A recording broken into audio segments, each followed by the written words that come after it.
ओ hello, good morning. खूप दिवसाच्या break नंतर फायनली मी आज रिटर्न आलेली आहे. हाताचं आता बरं वाटतंय आणि जादूनी मी ना रेडी झालेली आहे मस्तपैकी.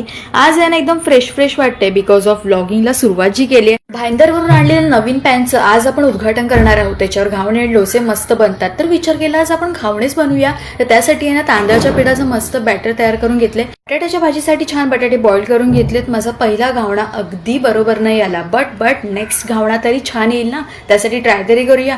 हा आहे पहिला घावणा, जो एकदम आहे ना सॉफ्ट झाला. मला ना थोडा क्रंची टाईप पाहिजे होता आणि तो आला. हा जो क्रंचीनेस पण आहे ना तो बाप लागतो.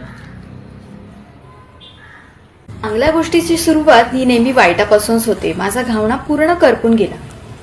काय खावं लागेल ना साईडचं, तेवढं तरी वेस्ट नाही करू शकत. घावण्याची गोष्ट रफादफा करत मेथीची भाजी साफ केली. पुराने जमानेवाले केक आपल्याकडे येतच असतात. संध्याकाळ झाली. Good evening. चलो भाई, चाय रखना है, चाय तो देना पड़ेगा अदरक वाला.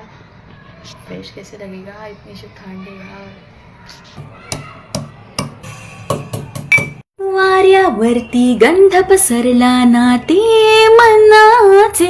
आता पुढे काय, दिवाळीत राहिलेले बदाम पिस्ता अजून बाकी आहे. त्याचं करायचं काय, विचार केला पावडर करूयात, पण मिक्सर आमचा तिथेच बिघडला. पाऊण तास कुटल्यानंतर माझा हात लाल झाल्यानंतर फायनली पावडर रेडी.